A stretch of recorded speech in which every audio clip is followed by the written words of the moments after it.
Welcome, grinders, to another Insights edition of Blue Collar Elk Hunting, where I have the opportunity to interview people from all walks of life and talk about all things elk. But for today's show, it's going to be a collaboration podcast, something I love to do, especially when it includes incredible people. And on today's show, I joined my buddy, Chad Ryker, from the Backcountry Rookies Podcast, and Chad has been doing a series called Stories from the Hunt, where he interviews his guests about the ins and outs of their hunts this season. Chad thinks he's going to hear about my elk hunt, which he eventually does, but not before I turn the tables on him to hear his stories and have some fun. It's a great time, y'all, and we bring up scenarios, mistakes, possible solutions, and hear some incredible stories. So buckle up, because the ride is going to be high energy and one to enjoy. So, my friends, pull up a chair, turn your volume up just right, and welcome to Blue Collar Elk Hunting's Insights Edition. Welcome to Blue Collar Elk Hunting, brought to you by ElkBros.com, with your host Gilbert Ornelas and elk hunting coach Joe Gillia. You want to hunt elk, and they live to hunt elk. Their goal is to share with you what they have learned grinding it out for over 35 seasons, doing what they love. So come on into camp and set a spell. Welcome to Blue Collar Elk Hunters.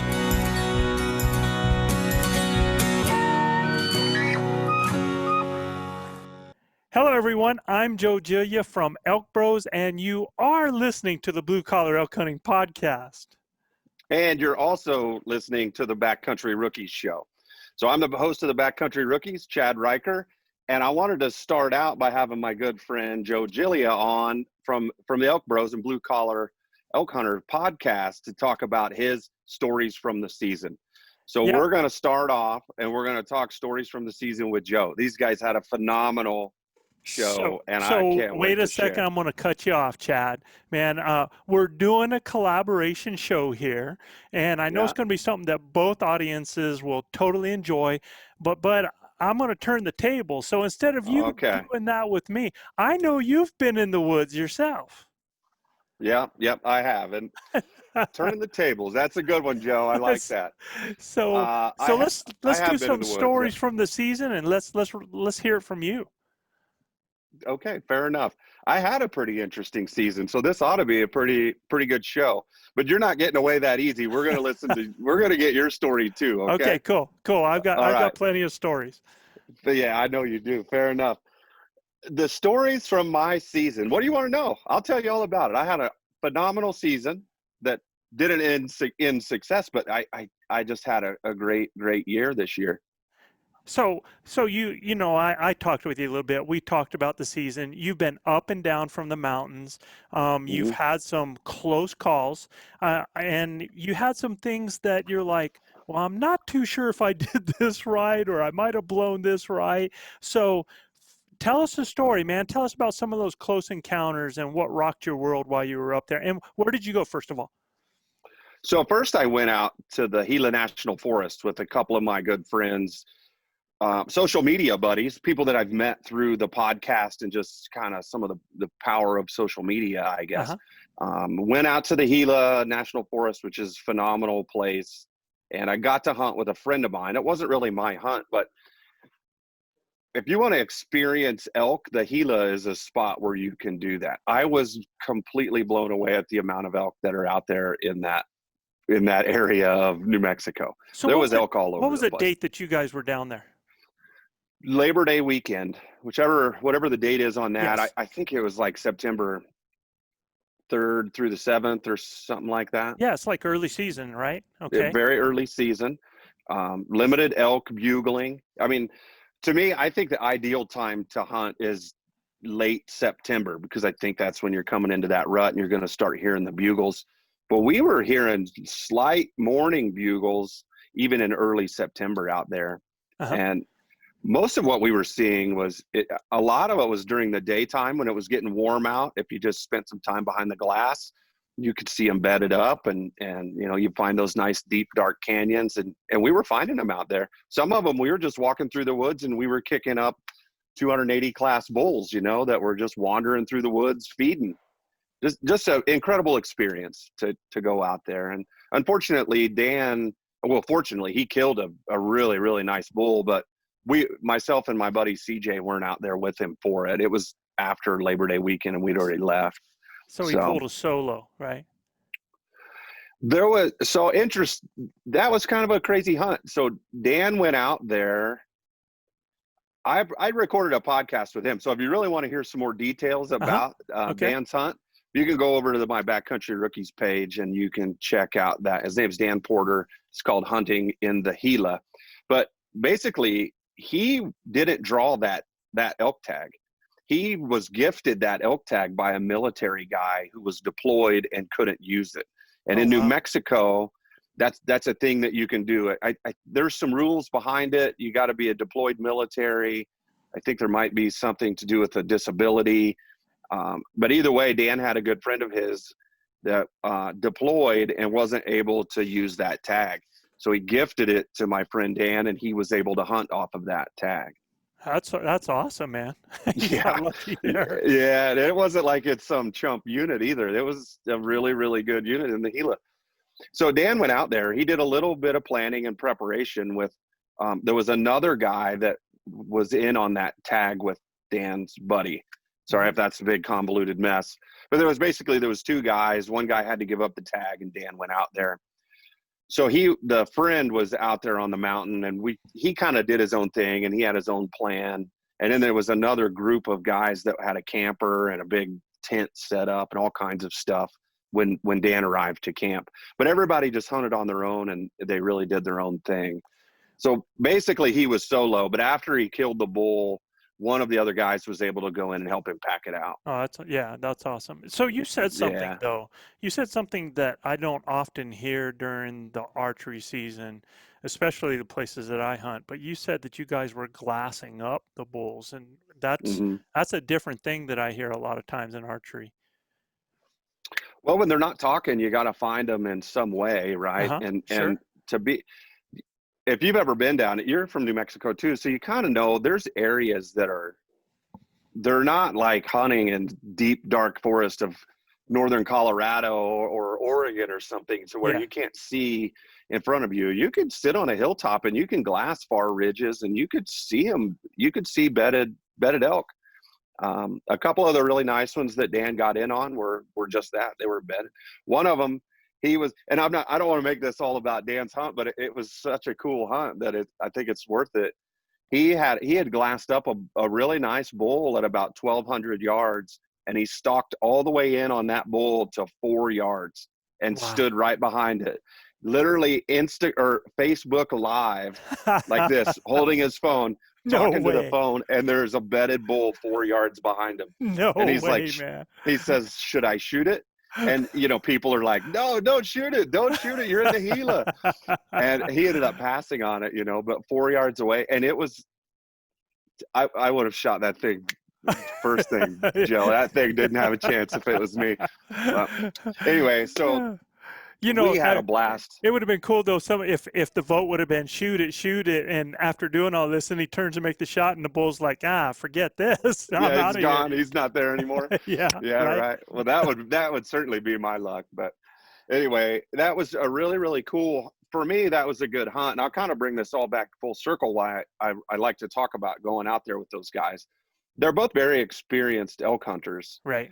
I can't really tell you how many years together they have. Nothing like you've got tons of experience, but these guys are successful year after year, and they're just, to me, they're good elk hunters. Yeah. And for me to be out there with both of them, Dan and CJ, I was able to take a lot of points away from it, or info or lessons away from those guys, and things that I haven't seen before. Like I've always hunted with a certain group of guys, and being able to help with or hunt with different people, it taught me a lot, because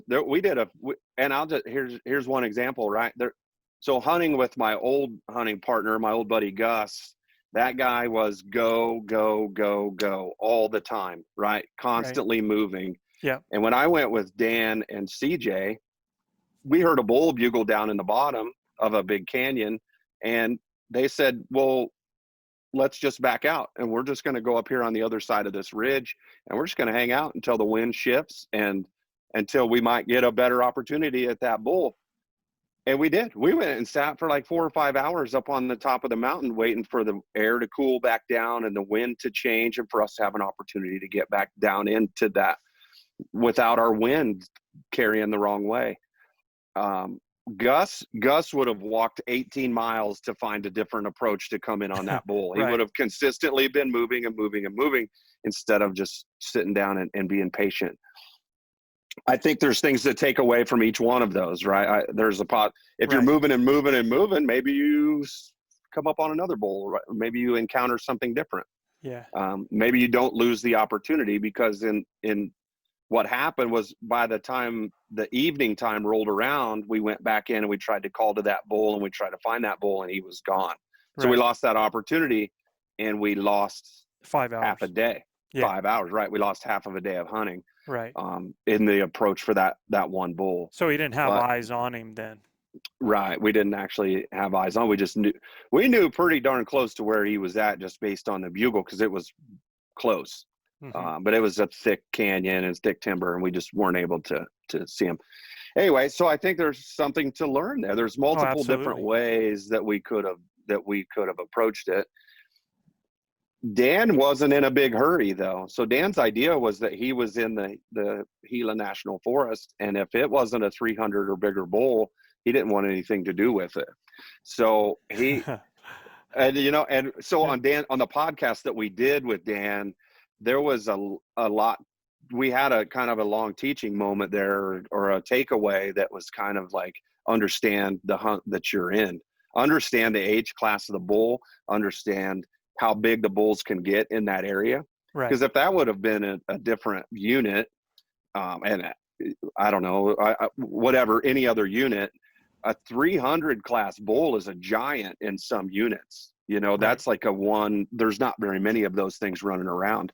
But in the Gila, that's a pretty common sight to see. Right. Yeah. So, and I'm going to give you another takeaway from it, though, that Sure. that I think's interesting, is that, when you listen to what Dan's style was, because like you said, the bulls really weren't talking, right?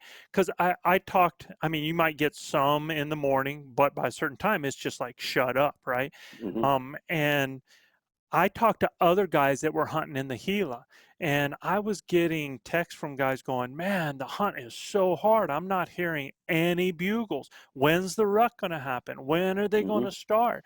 And I think this is a huge, huge takeaway here that that will also reverb through my stories there, is that so many people are out there in a quality area like the Gila and areas all over the West where they are hunting bugles instead of hunting opportunities. And they're kind of that one trick pony. If they don't have that, it's like somebody's cut their legs off, man. They just don't know what to do with it. So you take Dan, and he knows that he's in where there's bulls, and this guy's been in this area before. He's hunted New Mexico before, and he's been successful before. And he's got that patience, and he also has the skill set that he knows that, the elk are here. If I'm not hearing them crank out a bugle, there's other ways to create my opportunities. And to me, that is the biggest takeaway from that hunt of his. Yep. There was a lot to be learned there. And like I said, it was really, really cool. And there was a few times where, so Dan was, obviously he was the shooter, and me and CJ were both just kind of running camp. We were taking pictures, and we were helping scouting, doing stuff. And there was a few times where I stopped CJ and I said, hey man, I'm just kind of curious why we're doing it this way. Like when I've hunted with my buddy Gus in the past, and Gus was always kind of my teacher for the first few years because he had a ton of experience. He'd been hunting elk his whole life. But like at one time in particular is CJ had seen some elk, right, over on a little ridge at the edge of a burn. He had seen some elk over there, and Dan was kind of going the other way. And Gus would have stopped everything and said, there is elk right there. Let's go. And it would have been just an all-out balls to the wall to go get those elk and to find those elk. Well, CJ and Dan, we kind of made our way around, and we were looking at a different area that I think was probably a better opportunity. Like you said, hunt the opportunities. Yeah. And I stopped CJ and I said, why aren't we going balls to the wall? Because that's what I've always been told, right? We need to go balls to the wall. And he pulls out his little wind checker, checks the wind. Wind's going totally the wrong way. The elk that he saw weren't very big. I think it was a spike and a cow. And he says, why blow them out? Yeah. Why blow them out of here? The wind is wrong and they're not the elk we're looking for. We'll just keep going this other way and we're going to look for a different opportunity. That was huge to me because as the rookie hunter, and I think a lot of people will do this, I have another story here shortly, and where, oh my God, there's an elk. Let's go. And everybody rushes towards that elk, and you end up losing that opportunity because you've done it incorrectly. And again, I'll get to another one that happened to me in Jordan this past weekend that was after we got done, we pulled out and we said, boy, we totally did that wrong. We did that all wrong. We need to think about this approach. But anyway, so that was my Gila adventure. And it was so cool just to be able to go out there and actually meet those guys. Both of them have been on the podcast now, and we've had relationship for a couple of years and we've gotten to be good friends. And then to be able to link up on the mountain, it was really cool to go out there and experience that too. Oh, absolutely. So, that's awesome.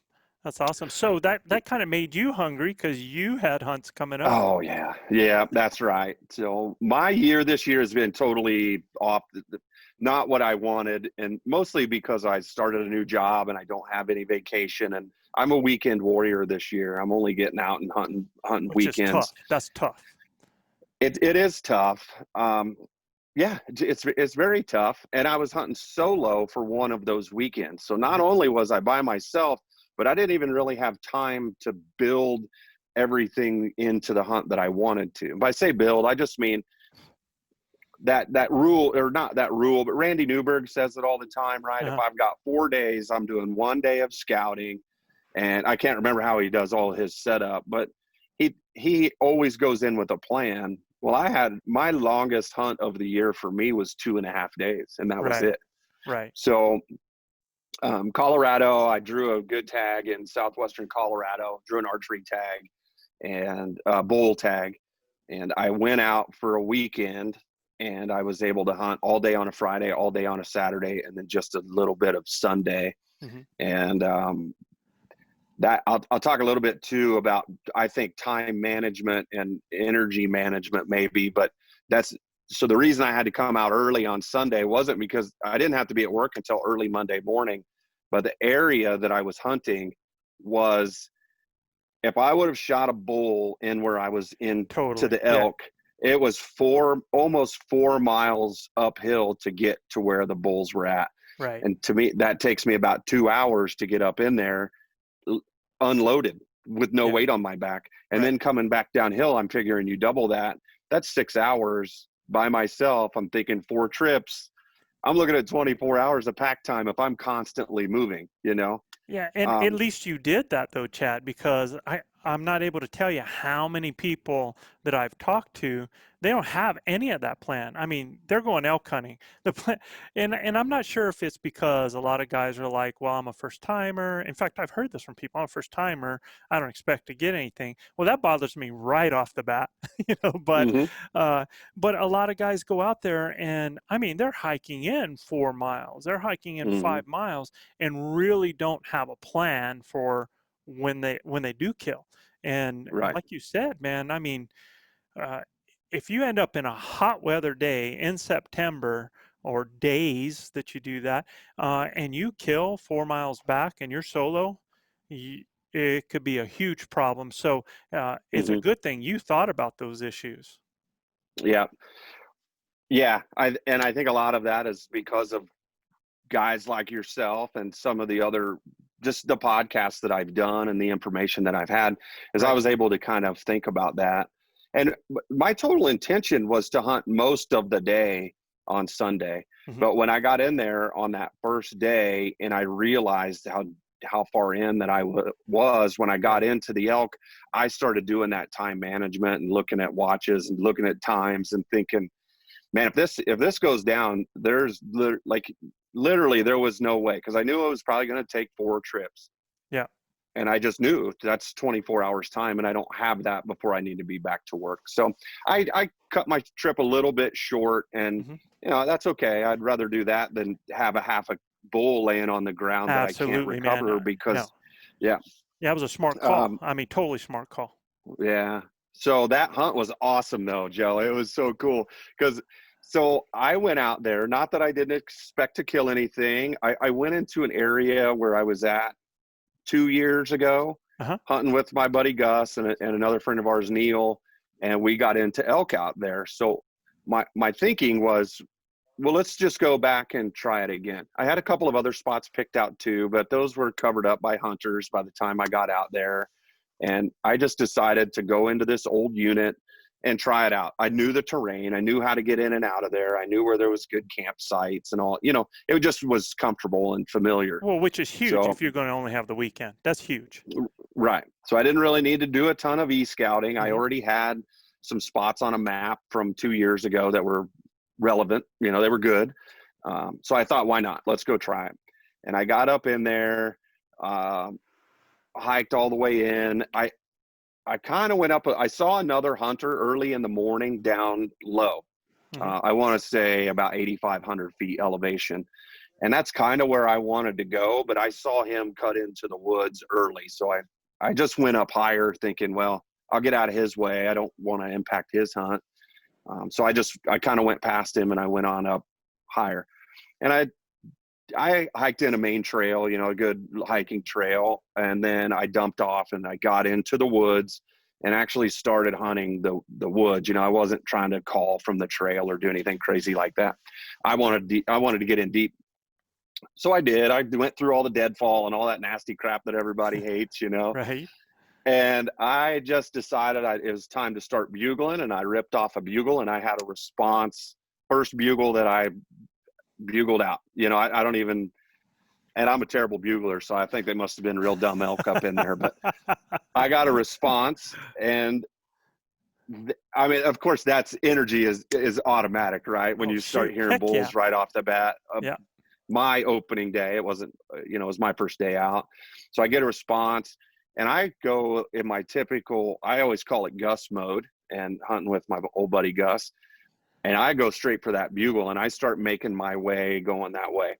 I would say that bugle, the response, it was pretty good ways away, maybe 500 yards, something like that. And so it felt like it was. So I listened to the ElkBros podcast and I know that I got to cut that distance and I'm going to cut it in half, right? So I start moving and I start trying to get closer to that bugle. And I move, I couldn't tell you exactly, but I moved a considerable amount trying to get in closer, and I bugled and I got my response, and that response was much closer now. Well, this is where I think I went wrong, but there's also two sides to every story, and we'll see. I want Joe's opinion on this. All right. So at that, we'll call it 200. Yeah, man, he was probably closer than 200. We'll call it like 150 yards. We'll say 150. He responds, and it was a good, loud bugle. He sounded like a monster, honestly. Big, growly, deep bugle. And I was like, oh, man, this is going to be a big boy coming in here, right? Well, I continued to move. I kept moving forward, and I kept bugling, and I was coming up over a ridge. And as I came up over that ridge, I met that bull on the ridge top, 35 yards away. I looked over, I kind of stopped and I was looking around. I'm hearing some slight sticks cracking and stuff. And I look over and there's a little rag. Actually, I couldn't even tell that it was a bull at first. He was kind of, you know, that head low. Right. He was curious looking at me. I couldn't really see his antlers. And then he popped up a little bit and I could see he was a little raghorn 4, but he was at about 35 yards. And I was totally unprepared, Joe. I'll be 100% honest with you. I was standing there with the bugle tube in my hand and a call in my mouth, nothing ready to go on my bow, no arrow nocked, no rangefinder, no anything. Totally unprepared to see that elk. But of course I get all excited. The elk gets excited. He spooks and he runs out probably 60-ish yards away, 60 or whatever. I can make that shot, but I wasn't ready. I wasn't ready at all for that encounter. Right. And I guess I'm going to pause myself right here. My question is, should I have held back before I went up over that ridge and tried to bring that bull down? Oh, Or was that aggressive approach? Do you think that aggressive approach was right? And I didn't do it correctly when I got in close. So I always tell people you hurry up to slow down, right? And I think your biggest mistake was you had a terrain advantage that you gave away. And, you know, even when you were at the 150, now I'm not able to see what's going on here, but at 150, how thick are the woods at 150? I could have got in the right little meadowish type of area. I probably could have shot 50 yards. Okay. So, I mean, so we're talking that we've got some thick area, right? So Right. to approach when it's thick, if you're at 150 and you want to get to that 100, now you had a bull, first of all, and here's the things you got to think about, is you had a bull that responded to you, right? And then you move in, you cut that distance to 150, and you do something that you're trying to find out. You're actually putting a feeler out. So you throw another call out. He responds big and aggressive, right? Mm-hmm. And at that point, even at 150, I'm thinking, okay, this guy's responded to me twice. He just responded to me aggressively. So there's a good chance that even at 150, this bull's coming. So now here's where your decision is, Chad, is that whose home court do you want it to be on?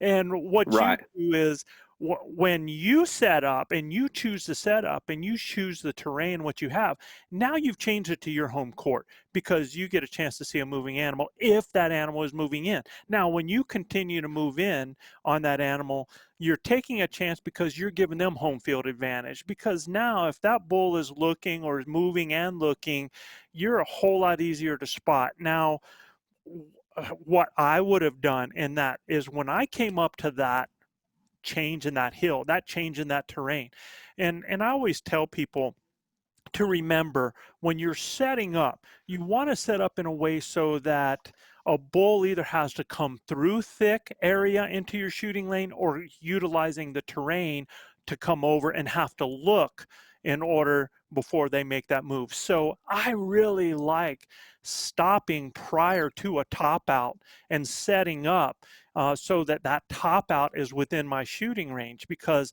now I'm closer. You know you're closer because you were 150, right?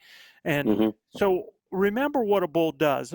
Bulls or elk, they go off visual 1, sound 2, right? Okay. And then they're going off the smell. So as that animal, if you set up there and that bull does come over, and the first thing he's going to do is he's going to come over the rise if you start your calling. So if you do your setup and you're within shooting range of that rise and you throw a cow call behind you, or you throw that bull behind you because that's what he's been responding to, all right, you throw that back behind you. Now that bull is going to have to top out in order to see. And because that bull is having to top out, you're going to see horns, number 1, which is going to help you as far as drawing. And he's already within your shooting range because you set up within the top of that. That bull is going to top out and stop and look. Okay. So the only problem is when they top out and stop and look, you could have a frontal. All right. That's where you just got to be a little bit of patient, because he's going to come up there. He's going to stop for a second. He's really, really going to look. All right. And then that bull is either going to do one of two things. This is where the bull dies. That bull is either going to turn to go away because didn't see anything and he get disinterested. And now it's and it's a broadside shot. Okay. Or he's going to continue to come down. And that's where things could really, really get interesting. If he continues to stay frontal. But most of the time, if you're within shooting range of the top of that hill, you're 30 yards. Okay. Yeah. So he continues to come over. Now you have some decisions to make when that happens, depending on if you're at full draw or not. Myself, I'm not able to be. Even if I saw those horns topping out like that, I wouldn't be at full draw yet. I would know that that bull's going to come over, and I want to see what he does when he comes up over top of it. Now, if I'm set up so I'm a little off to a side, then it's a little bit different. So if I've side hilled a little bit and I threw that call and he came over where I have a broadside, the thing that I would have done is I would have tested the waters to him coming into me just because he had an aggressive, I would have put the ball in my court rather than going over, knowing that bull's within 150 and catching myself with my britches down, right? Yeah, yeah. And So, that's pretty much what happened. And then, all right, so I'll move on then, because okay, cool.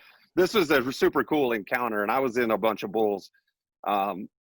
So that bull runs, right? I spook him. He runs out to about 60, and of course, Now, when like he you runs out always to say, 60, did he stop and turn broadside at 60? he did. And I was going to say, you just did an Instagram post about it the other day about bulls have a fatal flaw because they're going to stop and they're going to see what it was.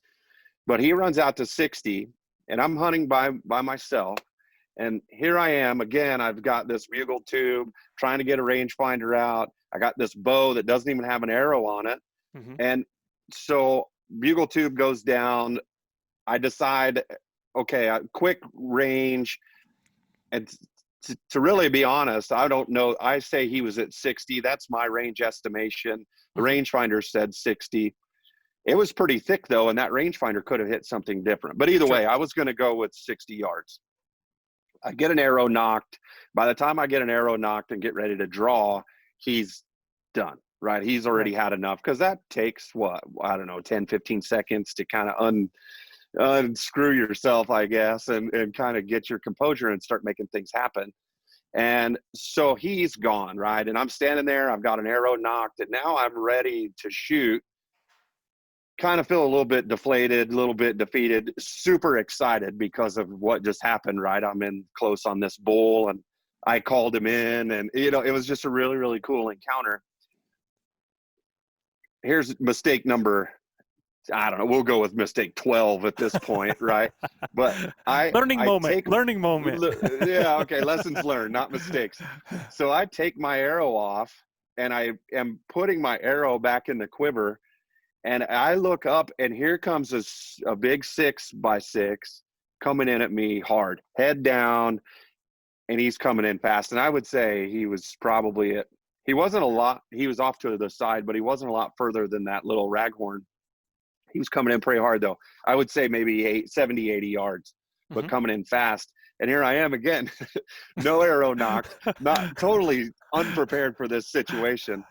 And I step behind a tree. There's a nice pine tree sitting there, and I step over behind that. I quickly get an arrow out, get everything ready to go. And I pop back out, getting ready to full draw. And that dude is long gone, right? He saw me that quick as soon as I moved behind that tree, and he was gone. Or I won't say gone, because I kind of think maybe he's the one that I called back in again, but he wasn't there for that shot. So this time, why did you jump behind a tree? Well, I don't know. I would say just reaction. Right. Right. Yeah, hide. Thinking right? Now, hindsight is always 20/20. Uh-huh. I should have stayed there and not made that huge movement. Right. And slowly got that arrow back out and knocked it and drawn. Maybe it would have worked out better. I'm sure it probably would have, because that quick movement was. Oh, I don't even know how he saw me, because I was wearing my Sitka gear, and you just can't see anything Sitka gear.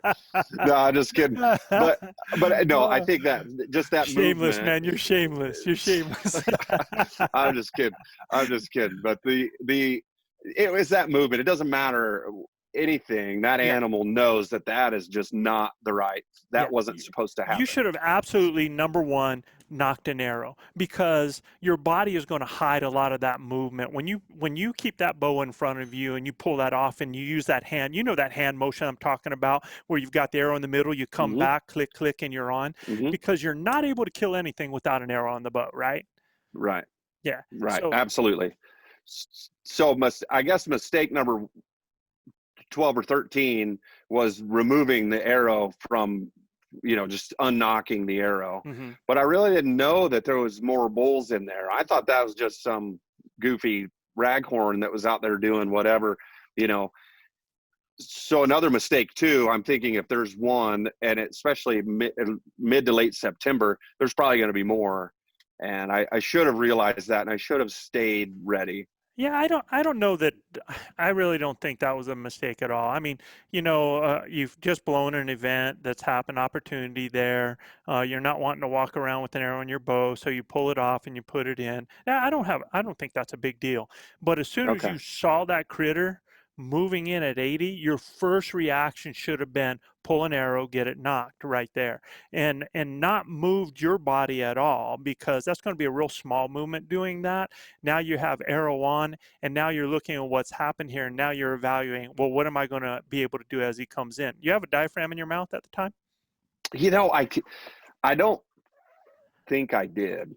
Somebody asked me that the other day too, and I don't think I did. I Even if really you don't. didn't, I mean, Yeah. it's really, yeah. I mean, Yeah. Right. that's an easy. So, I would have gotten that on, and as that bull is coming in, I'm immediately looking, okay, at his path that he's going, possible shooting lane, possible it's going to happen if he's going to be on top of me, and I'm going to stand in, man. I'm not going to make any other movement other than get my arrow ready and turn my body ready to shoot, however which direction I see he's going. If he's going to my right, I'm going to slowly turn to my right so that I can give myself the widest shooting angle as possible, because it's so much easier to turn towards your left. So I'm just doing that, and I'm letting him come, because here's the deal, and here's what I tell everybody: even if this bull runs almost on top of you, okay, if he's coming and he comes right into you, and let's say he's coming in and he's now at 30 yards, he's at 20 yards, he's at 10 yards, well, as soon as he gets at that 10 yards or even at that 5 yards,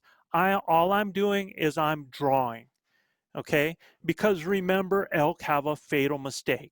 I mean, he knows that bulls are in the area. He's heard bugling, and so I draw on him. And what is that animal going to do? He's going to dig in. He's going to stop. He's going to turn. He's going to run. And it might be 10 yards. It might be 20 yards.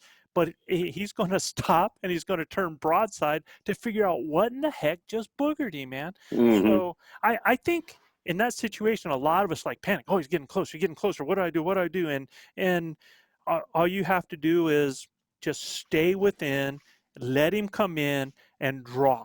Just draw. And one thing Gilbert always says, and I say all the time, you have to draw. So if that animal's come in, just draw on him and watch what happens with this. I think it would have been so cool to have seen further what would have happened with that, man. Oh, well, me too. I would have definitely loved to have seen that, what would have happened with that bull. But so anyway, that he boogers out of there and he's gone. I left my arrow knocked at this point. What Thinking, a cool okay, encounter, though, man! Just what a cool. Oh, Joe, it was so incredible. So there's two bulls, all in within a couple of minutes, probably maybe a minute. I don't even know. I've got two already. He comes in. So at this point, I'm like, okay, so that little raghorn wasn't just a freak event. There's bulls here, right? So now I leave the arrow knocked.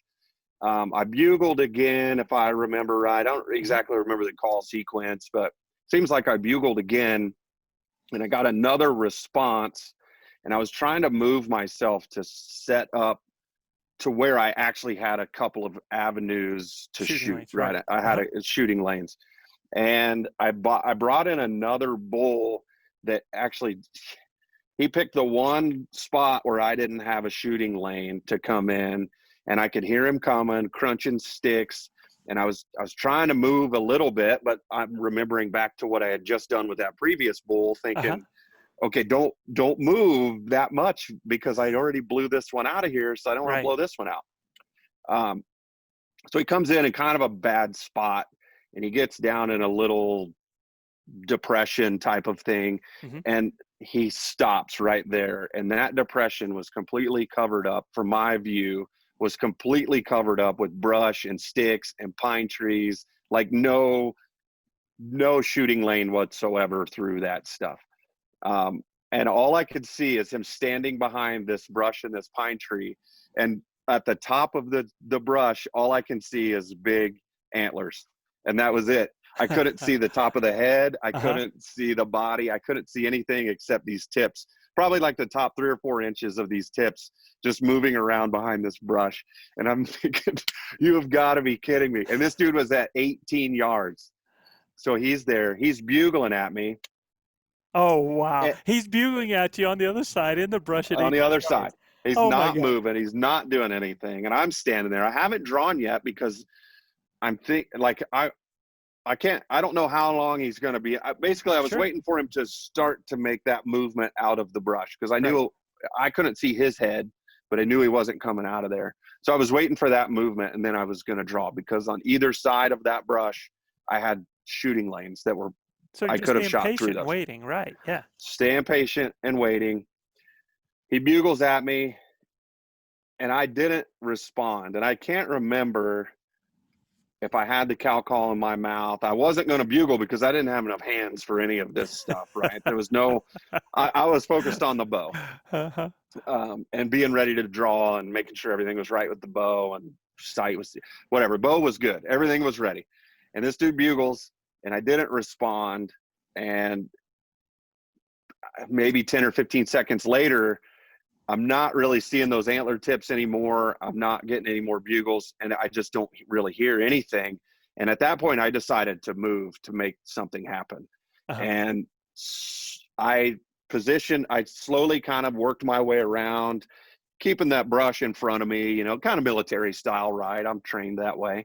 So I try to keep the target in front of me, and I move around to where I can see inside of that brush, and he is gone. Totally. That guy walked out of there. He came in sounding like a herd of elk, right? Coming down the hill. Went And out like he a mouse.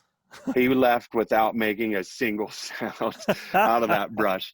And it still blows my mind how they can do that. Because that's not the first encounter I've had like that, where they come in hot and hard and they leave just like they're not even touching the ground. What kind of bugle tube do you use? You use a bat? Yeah, I use the Rocky Mountain Hunting Calls Bully Bowl or something like that. So this is a point that I make to a lot of guys when they're, especially solo, with a partner, it doesn't matter at all. But I heard you say I didn't have enough hands, and I can tell you, this is one of the exact reasons that I use a flexible tube with a string around. So that it's hanging on me, because of the exact reason you're talking about, the motion to be able to hold that tube. It ends up probably a lot of times in your situation going down to the ground. And now for you to get that tube again, you got to go down to the ground, you got to reach for it. And it's just hard. It just adds that difficulty.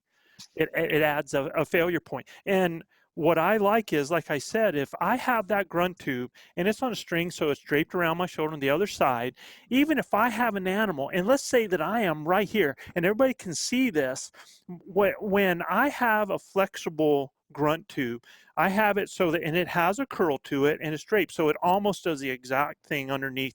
So all I have to do is, even if I'm here holding and I have my arrow on, now it's a little different with you guys with a release because you got to put your release on.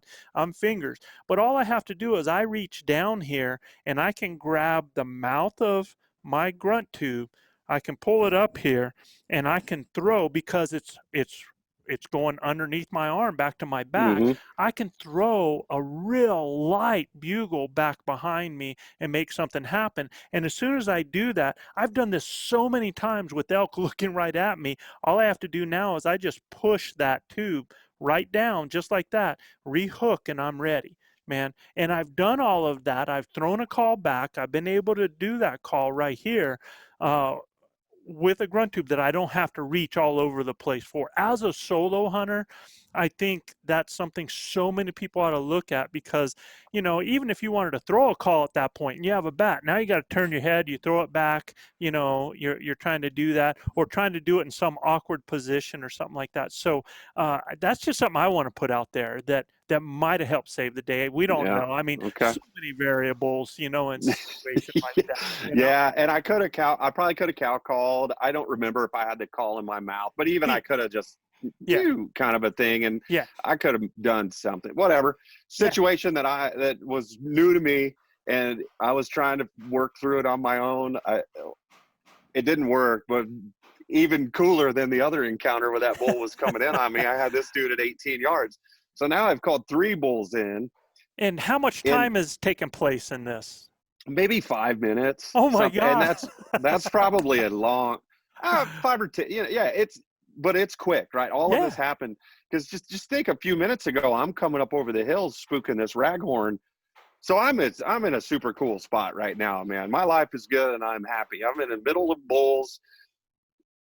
I just got into the woods. I started at the trailhead at 5:30, and this is all going down at like 7:30 in the morning. So I'm happy. So that kind of happens. I wait a couple of minutes, and I can't tell you exactly how much, but I wait a little bit, and I rip off a couple of more bugles, trying to bring something in. And I had also moved myself now I'm in a really good spot that was sort of an open meadow that I had 40 yards where I could shoot everywhere in front of me. And I kind of tucked myself back into some trees behind me, and I just tried to put myself in a good spot now where if these things are going to come in on me like this, I'm in a good spot. I felt like I was how far to the other side of this little park you're in? 40 yards. Oh, okay, cool. Yeah. Yeah. So, and I can, if there was something that was even 10 yards into that, there was a few different, and I could shoot 50. I'm comfortable at 60 with the shooting. So, but anyway, most elk, though, when they come through, they're going to come through and stop and look. Okay. Yeah. It's unless it's really, really open on the other side, they might start 10 yards in. But if it's any kind of thick, they're going to come out and they're going to look. So no, you're in good position.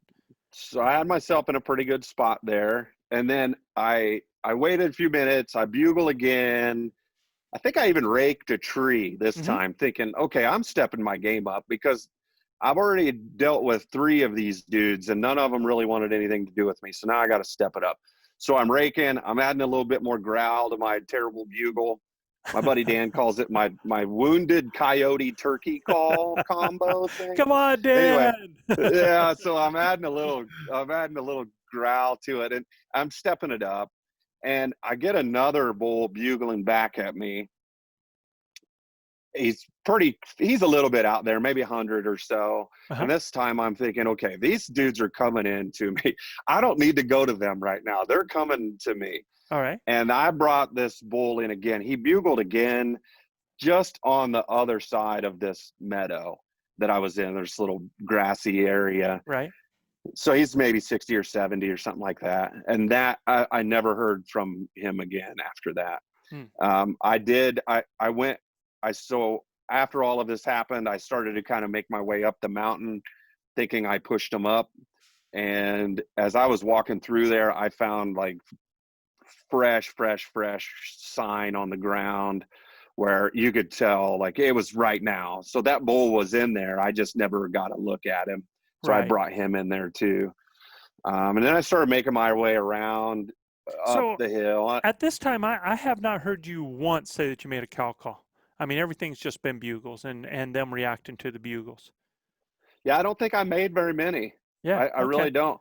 It seems like, and it's all kind of running together. I'm sure I threw some out here and there. I remember when I first started and I got that initial bull to react, that initial raghorn to react, I bugled and I was doing some cow calls in that area because my thinking was I wanted to be a bull and a few cows, right, to try to bring something in. Right. But I don't remember if I was doing cow calls during this whole 5. I'm just wondering what their sequence. mode is. If these guys, I mean, it seems like they're responding to your bugles and they're coming into your bugles. So, I mean, I always tell guys, you give them what they want, what they're responding to. So I just thought that was pretty interesting at this point in time. Just a side note. Sorry, dude. Yeah. Well, whatever it was working pretty good. And after that, I didn't see another bull or hear from another bull the rest of the day. It just everything quieted down. I think the last bugle 9 o'clock? Probably, yeah, about 9, something like that.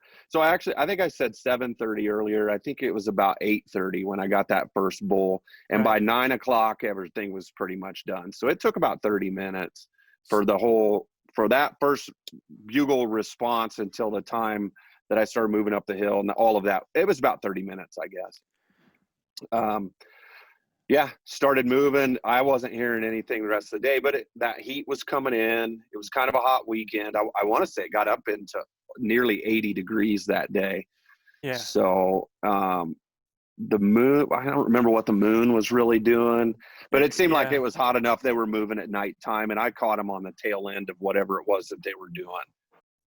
It's pretty bright. It was pretty bright at the time. I mean, if you're talking that Labor Day weekend, that 7th, I mean, it was. No, that was Dan's hunt. My hunt okay. was the third weekend in September, like the okay. 17th through the 19th or whatever. Oh, so you That's were, probably wrong. you were on the dark end of the moon then at that Yeah, time. I think it was dark. Yeah, because last weekend we had about a half of a moon. Right. And that was last weekend with Jordan. So yeah. Anyway, so my What hunt a was basically, weekend, man. Yeah, I mean, it was killer. It was awesome. I mean, I don't know how good that is, because it almost kind of, it says like, yeah, I can be a weekend warrior. Look what happens, I think a lot of guys can be one-day warriors and get into it, right? If you find the right spot. And Absolutely. I sent you that spot on the map, and there's thank you, by the way. I sent that out to about 30 of my Very good. I knew I could trust you, Joe. No. Bro code, man. Bro code. Yeah. But it's not a spot where you would really expect to find them. And the only reason we went in there was 2 years ago when I was hunting with Gus. We just gave it a shot. It was kind of a Hail Mary. Let's go up in there and see what happens. And we got into some bulls that year too. So I thought, well, why not? There is a nice pass where they can get to the other side of the mountain. And later that day, I ended up talking to another hunter that had killed a bull in there. And he said that he killed it almost up at the top. So when I was in the top being, well, the top would be almost 10-6, 10-7, something like that. I was down around 9,500, 93, 9,500 when I was encountering them. And he said almost at the top. And I didn't ask him exactly what elevation, but he said it was up there. Enough that he was going to get horses to go pick it up. He wasn't messing around with carrying that thing out. So, right. But yeah, so somebody did get a bull in there. He laughed at me and he was like, I think maybe that was you bugling down in there. And I said, or a dying coyote, right? Yeah. I said, I have a terrible bugle. And he was like, yeah, I didn't really want to say that up front, man, but yeah, it's not very good. And I said, hey, good or not, man, I had bulls all over me that day. So whatever. Maybe they like that coyote turkey combo. Heck so yeah, anyway. man. And everybody that's listening to this, remember the worst elk calls I've ever, and if you guys hearing a bunch of banging, we got construction going on here at the house too. So sorry about that. But the worst elk calls that I've ever heard were from elk, man. And, I think there's some things that elk, when they hear it being done wrong, that it kind of like there's some chuckles that should never happen out there, because I don't think many elk mess up on their chuckles. It is what it is. But when it comes to bugling, man, I've heard the most horrible. I've heard bugles that sound just like dying cow. You hear 2-toners, you hear 3-toners, you hear raspy 1-toners, you hear guys that sound like they have laryngitis. So, especially that you're bugling and elk are coming in at this time, it almost seems like, they're just measuring each other up. And I think so. That bull that disappeared on you might have been the one bull that had 2 or 3 cows with him and really didn't want to, go get in close to you. And so you don't know any, it's hard to tell why. And there's another thing that I want to tell guys out there when you're hunting public land. There's a lot of times that you're working an animal and they're calling and they're coming in, and all of a sudden it's like, whoosh, I mean, it just gets church mouse quiet, right? And you're going, well, what did I do wrong? What happened there? Did I do this call? Did that call? And unbeknownst to you, sometimes there's another hunter approaching them either from the wrong wind side, or they get in between there so that they're seen. There's a lot of things that happen that we don't know, the other variables that could have caused that to just go south on us. So don't be so hard on yourself when that happens. If a bull shuts up and you have the wind, it could have been even another bull came in on them and chased them off. There's a lot of things that can happen, and that's why I'm a lot of times in your buddy Gus mode, is because if I'm hunting public land, And you said you were kind of limited on hunters there, but where I hunt, it's not limited.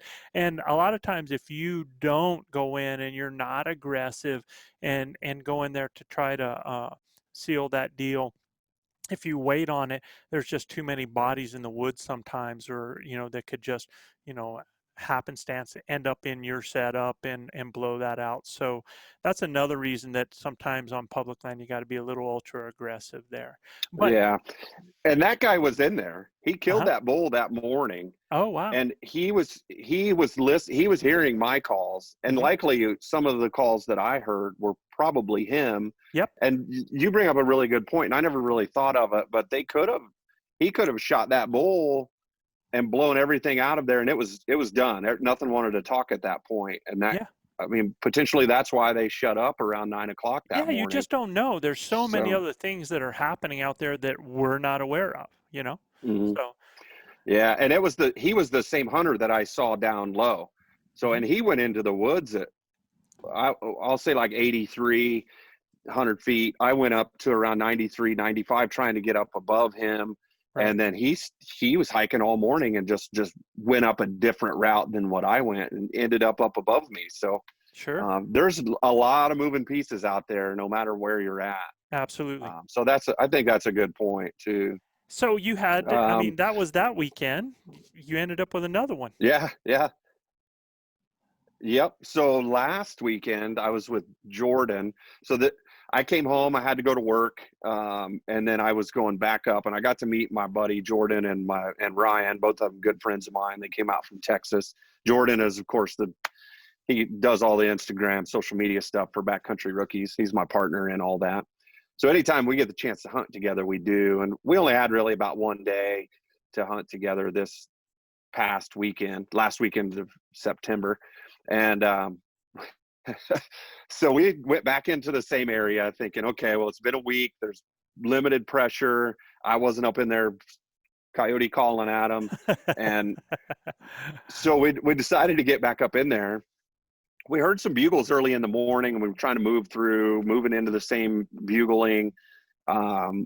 It got to be kind of late in the morning and started warming up. So we went up toward the top, and we took our lunch break and kind of hung out and, ate some food and relaxed for a little bit. And then we decided as the day got a little deeper, we would make our way down and kind of just hit the trails and kind of off the trail and kind of weave back and forth, just kind of a wide swath, but make our way down the mountain. We were on our way down, and I told Jordan and Ryan, I said, look, last weekend when I was up here, I thought I heard some bugles from way up on top of this mountain. I said, let's get through this meadow, and once we get into the woods, I'll rip off a bugle and see if we hear anything up there up high. We get through the meadow and we get to the other side of the woods, and I rip off a bugle, and not 50 yards away, Joe, we hear some crashing off the trail, and I look over and I see a cow, an elk cow, hustling to get out of there, right? And I'm thinking, oh my God, there's a cow. I have a bull tag. Keep this in mind. I've got a bull tag. Jordan has a cow tag. Right. I look over, I see the cows hustling out of there, and I tell Jordan, there's a cow going that way. He takes off, right? We're trying to think we may be able to head it off, get a shot or whatever. So he not like he's running down the trail or anything, but he's getting down there. And I give it a minute, and then I kind of get down into the woods thinking I'm going to push some cows, maybe Jordan's direction, right? And Jordan gets down the trail 100 yards or so, and he's looking for some cows, and he's right there in front of him. He looks up, and there's an elk standing there, and it's he's like, it was a big bull. So the guy with the cow tag ends up with a bull in front. The guy with the cow, 50 yards, 60 yards in front of him. He's got a bull standing there, and I'm pushing cows the other direction. Neither one of us can shoot either one. It's one of those things. So Jordan comes back down the trail, and he comes down in the woods, and he's giving me the big bull kind of a sign, and he's pointing, go that direction. And I started heading that way, and I started bugling my way down towards him. And we're making some noise. He's in there. He was raking a couple times and kind of making some noise and crashing around, breaking sticks. I'm bugling. And I walked well past where he saw that bull, well past, and walked through there and never saw anything else. And I took my time, arrow knocked this time, ready to go. And I was totally ready for this encounter. And we just didn't see him in there. And I think we pushed him out of there. We backed out, and Jordan and I, we kind of talked about it afterwards, and we said, well, that was 100% the wrong approach on that. Or maybe not the wrong approach, but we felt like we did it wrong. He felt like we probably should have softly cow called a couple of times to whatever was going on in there. Likely they were bedded up. All the grass in there was mashed down, and it looked like a little bedding area that they had set up. And maybe if we would have softly cow called, we might have brought that bull back to check on that cow, is what we were thinking after the fact. Of course, hindsight is at that 20/20. time you didn't know there was even a bull in there. However, that's another point too. And what I tell people, like I'll see guys and they'll see a cow or they'll see a bull, and they're like, they get, and I do this as well. A lot of times we get tunnel vision on that one animal. And what I tell people is when you see a cow, immediately start looking around, because there is more than one elk there. These are herd animals. Now, if you see a cow with a calf, there's a good chance that they could be off on their own. A lot of times with another cow and a calf. But when you see one elk, especially if I see a cow elk, man, at that time of year, because this is a thing called the rut happening, I'm looking around now, because there's a good chance there's a bull in the area as well, right? Yeah. It was funny though, because it startled us, because I blew the bugle up toward the mountain thinking, okay, maybe there's some stuff up in there. And we're all looking. Everybody's standing there looking up the mountain. I rip the bugle and all this stuff happens behind us. So we were totally thrown off guard. But just another one of those things that my point to that one is that you just never really know what's there. Like these dudes were 50 yards off the side of the trail. Yep. And that leads me to think, like, how many times have I walked past those elk that are just laying there? And I did it again, not with an elk, but walking down the trail. We were heading out, and I'm looking at the ground, looking at the feet, making sure I don't trip over a rock or a tree stump or something. And I look up, and there's a cattle cow 30 yards off the trail standing there, literally looking at me like, who are you? And I didn't see that cow until I was 30 yards away from it. Just because I was looking at, you're looking down at the trail and whatever, thinking about whatever. And let me ask you about the trail. What kind of trails are these that you're walking on? I mean, are these hiking trails? Are these game trails? Well, we used everything, but on that particular trail, I'll hike on a game trail up a mountain if I'm in deadfall and stuff, because generally that's going to be the easiest path out. Absolutely. Is what the animals use. So I'll use game trails when I'm in the woods. But this trail was it was a hiking trail. Oh, okay. It's on a map. You can find it on a map. Oh, okay. And we kind of use those for quick avenues of approach to kind of get from point A to point B and then dive off into the woods. Well, a lot of the areas that I hunt in are a lot of logging roads or old cut roads, and we use those extensively. And it is like you said, man, these elk are crossing over those. They're bedded by them. They don't, how many times have I killed an elk only to find out there's a logging road only 20 yards away or something like that? So, right. Yeah, absolutely, man. So that was one thing that reminds me and I remember Gus, and I've heard this from everybody that's successful in hunting, is always be hunting. Always be hunting, right? Absolutely. If you're looking at your feet, you're not going to see it. You're never going to see it. And that's why I say that cow, it was 30 yards away. If that would have been a bull elk, and there I am again, no arrow knocked, bebopping down the trail, just doing my own thing, man, and totally taken off guard. And if you're paying attention and you're looking around, you catch that weird color in the wood, that's like, hang on a minute. Let me evaluate this situation. And then maybe you're right. Maybe you're 60 or 70 yards away from it. Yep. And then you get that arrow knocked and you can move up and you're in that spot. So, I had a buddy that I helped out on the first hunt on the area that he was hunting. And I suggested to him how to hunt that area because I've done it that way and been very successful early season, just moving very slowly through there and doing some cow calls, sound like a small group of cows, right? So he's doing this, and because it's called being invested when you were talking about it before. And what he said was he had been doing this, and after the fifth bull had come into him silent, the fifth bull came into him silently, catching him off guard every time, he decided that afternoon that he was going to 100% invest himself. So in other words, he's walking and he's cow calling, and just because he's not hearing a response or anything like that, he's not 100% invested. He's not prepared. He's not really looking. He's just doing his thing, going through the woods, like you said. And Yeah. I think that's so important to think about that statement. That afternoon he said, "Well, I'm going to 100% invest myself."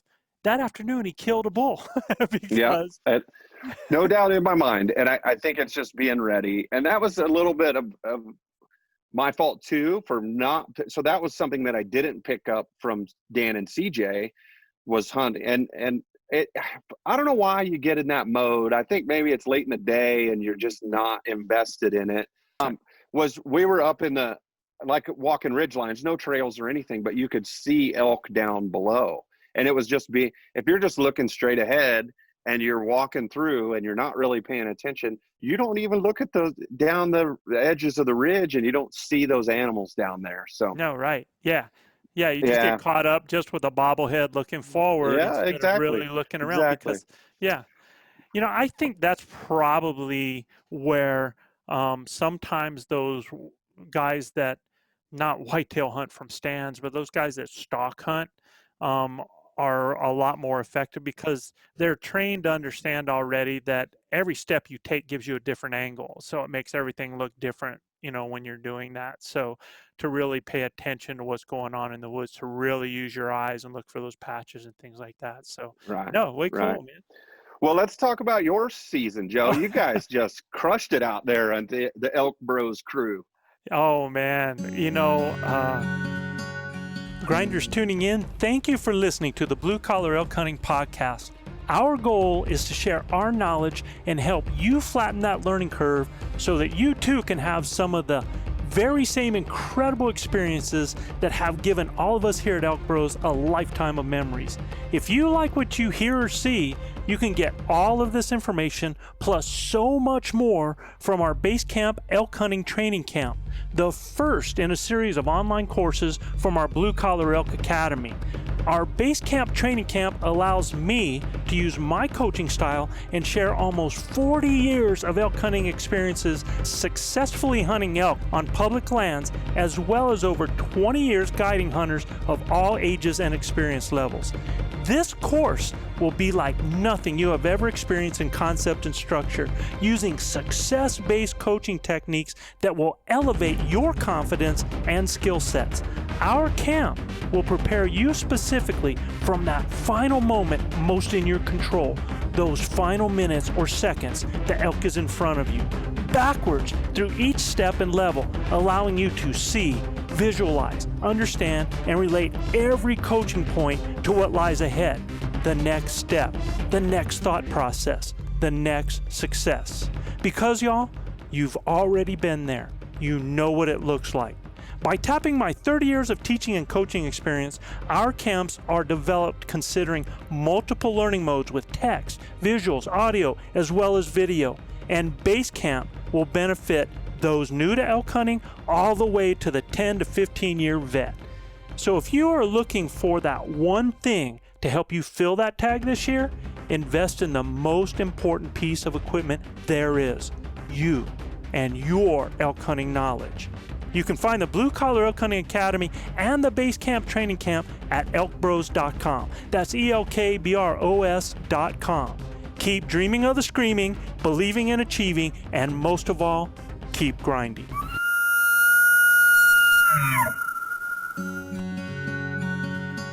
And if you talk to people that are out there, I keep hearing everybody talk about what a tough season it was or it is. We still got some guys out there. And yeah, no, I mean, we were 4 out of 5. Last year we were 4 out of 5. And I think for the last 5 years we've been like 80% and should have been 100% in our camp. This year there was not a shot taken. The Brendan Houlihan is probably the youngest out of our group and the least experienced when it comes to how we do and learning about how we operate with elk. So he's getting a lot of coaching right now. But Brendan, I think, really made some great decisions out there because there were animals that were in tight to him and animals that weren't, that were far and in the open. However, he set his limit that I'm not taking a 70-yard shot. That's not going to happen, which I'm thrilled to death with. I mean, he knows his comfort zone and he did not step out of it. And then at the same time, he had an animal within 38 yards with some brush going through, and he was not going to risk a deflected arrow. So again, great decision. So I commend him on that. And it's when you're in our camp and you're the one guy out of the out of the 5 that doesn't get, it's kind of hard because you're thinking you're seeing it done. It's like, well, I should be doing that. Well, man, I tell you what. We have an exceptional camp. We really do. And, we have an attitude, a mentality, techniques. And what's cool is all 4 elk that were taken, we had one bull taken early on that basically was a spike that used a totally different technique, just using, really going towards his herd mentality.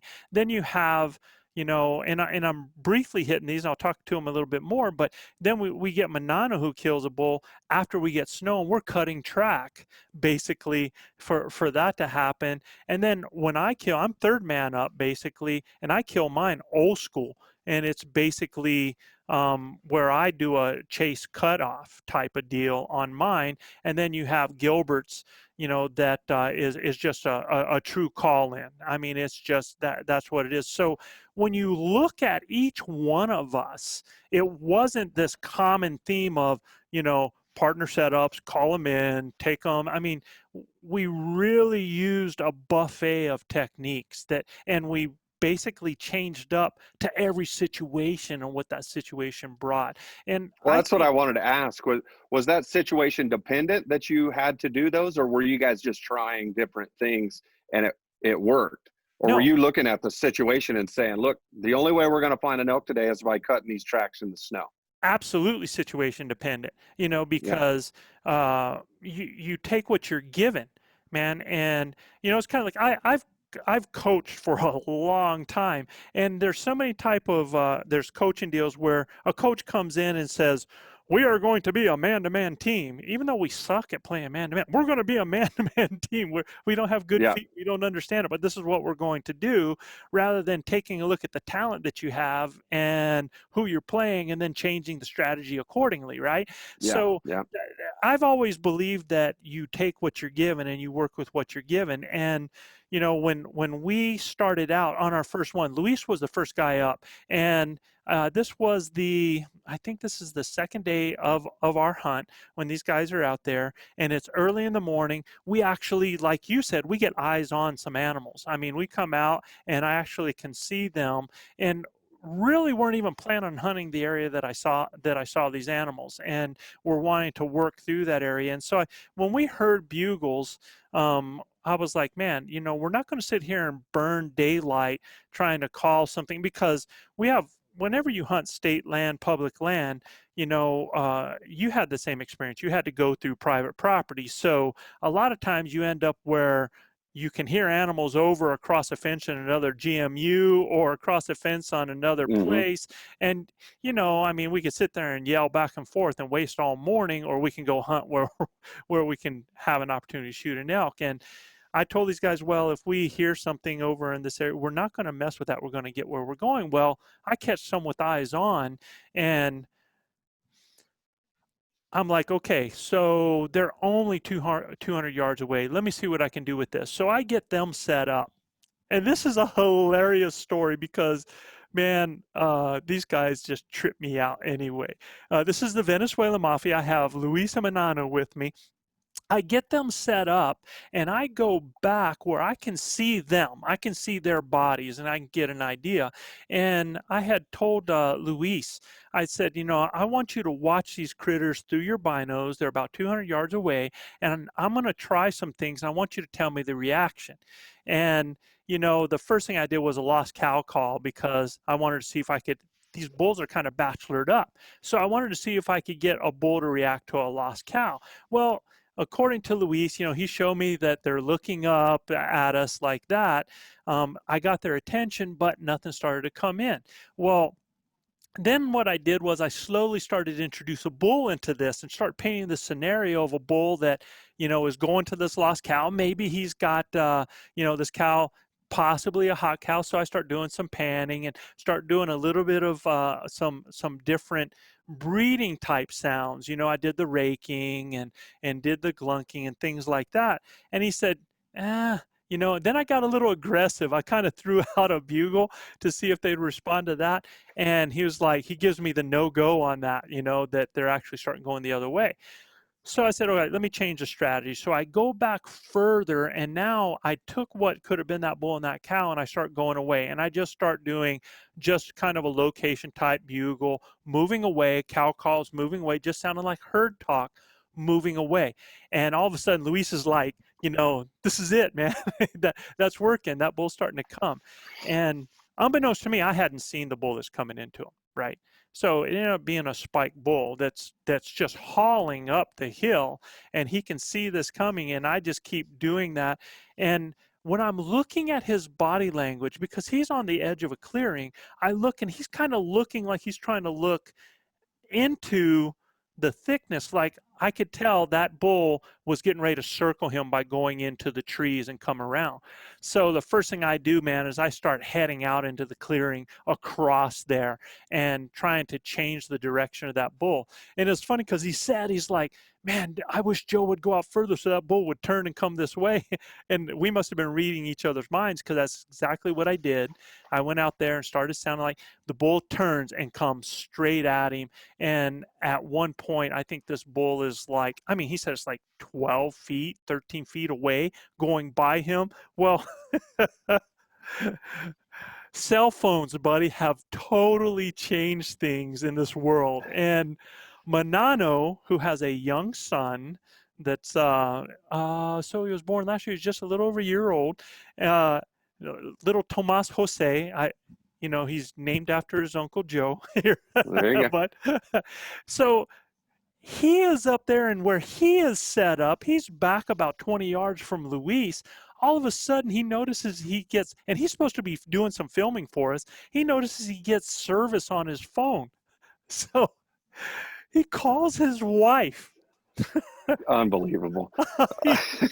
he calls his wife, and he's like, yeah, hello, yeah, right there. Yeah, we're right there. And Luis is hearing Manano talk to him, and he hears like, hey, there, right there. And he's like, right there what? And he's looking around. He's like, oh, forget Manano. I don't know why he's trying to get my attention, because if you knew the dynamics of these guys, man, this Mutt Jeff is so comical sometimes. I've heard him on your show, and I'm sure that it's in person. I guarantee it's better. Oh, it is just too much. So he's like, oh, forget Manano. And he starts paying attention. This bull comes and walks by him. And so the bull, as he's walking by him, he's waiting for him to quarter away, and he's going to go ahead and pop him. And all of a sudden, this bull comes up to where Manano is set up. Manano's looking at his phone, looks up at a bull coming right into him at just feet, and he gets startled. He goes, oh! He kind of goes like, and so he scares the bull. The bull turns and runs off, but bulls have a fatal flaw. The bull runs off, stops broadside. This shot is now 26 yards from Luis, and Luis just drills this bull, man. And hammered. Yeah, he hammers him, man. So we ended up in a situation there because that bull ended up, because it was a clearing. And here's what I tell people as well. He had a perfect killing shot on this bull, but the arrow was sticking out on the other side. right? So that means it's flapping as that bull is running. And it's almost like you taking a whip on a horse. He sees that and it just scares him, right? It just pops that adrenaline. And so that bull runs, goes through this clearing, goes into private property and on the other side, and continues through the clearing, and then disappears off there into the trees on the other side.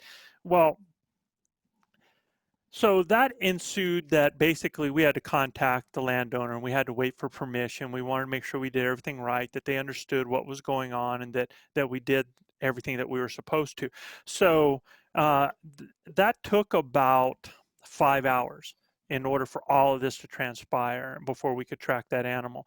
And Luis was like, well, why do you run so far, man, if it was a good hit? And I'm like, dude, he was like a horse being whipped. Had he run into trees where an animal has to now navigate and they have to think about, other dangers and where they're going to go and get over this and that, there's no way that animal would have gone that far. But in an open field with something smacking him. So we ended up coming back there, and I immediately spotted buzzards who had caught the scent over there. And that bull had only gone maybe 10 yards inside the trees on the other side. Boom, dead. Oh, man. Yeah. Yeah. So, it was a great relief for Luis because he thought, the way he had run, that maybe I hit him wrong, maybe I hit him back. All that self-doubt starts to come in, Yeah. and but as soon as I got there and I said, buddy, from the shot you told me you have a dead bull. It was 5 hours later. Maybe we were meant to wait this long. The bull died in the shade. It was a cool day. He died actually up, like chest up, so there was nothing on each side to stay warm. It was a perfect situation. We celebrated. All 5 guys got on it. We packed out. We thanked the landowner for, letting him know that we got it. And so everything was cool. It was all good. And bull 1 is down.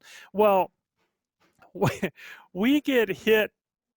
We went from that 90-degree weather to getting hit with 20 degrees and getting ice on us, sleet on us. We knew it was coming, so we kind of prepared for a little bit. The first time ever in our camp, I dug a fire pit, which we never have fires in our camp, right? Yeah.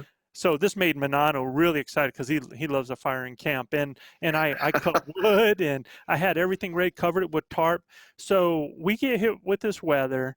That night our tent collapses, it's crazy. So a lot of guys at this point had just disappeared out of the hills. We did not see another hunter, man, after that for a number of days. And it was about 3 days that the temps went down below freezing. We were getting snow. It was miserable. It was cold.